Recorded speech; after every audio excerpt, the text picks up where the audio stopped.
அண்மை செய்தியை பார்த்து வருகிறோம்.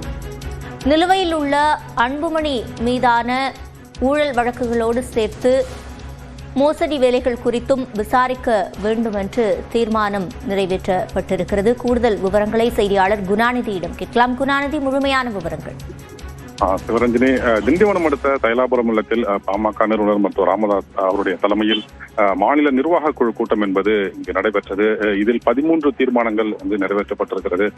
குறிப்பாக கட்சியினுடைய சின்னம், பெயர் உள்ளிட்டவற்றை அன்புமணி பயன்படுத்துவதற்கு இதில் கண்டனம் என்பது தெரிவிக்கப்பட்டிருக்கிறது. அதே போல ஒட்டுக்கேட்பு கருவி வைக்கப்பட்டது தொடர்பாக அளிக்கப்பட்ட புகாரின் மீது இதுவரை காவல்துறை நடவடிக்கை எடுக்காததற்கும் அதுக்கு கண்டனம் என்பது தெரிவிக்கப்பட்டிருக்கிறது.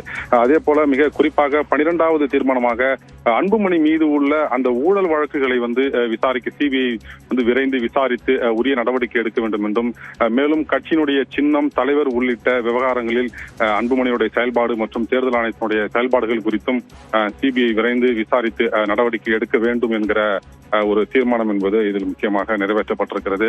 தொடர்ந்து வரக்கூடிய அந்த பொதுக்குழுவில் அதாவது கூட்டணி குறித்த அனைத்து முடிவுகளையும் எடுப்பதற்கு மருத்துவர் ராமதாஸுக்கு முழு அதிகாரம் வழங்கியும் இந்த நிர்வாக குழுவில் தீர்மானம் என்பது நிறைவேற்றப்பட்டிருக்கிறது. சிவரஞ்சன், விவரங்களை வழங்கியமைக்கு நன்றி குணாநிதி.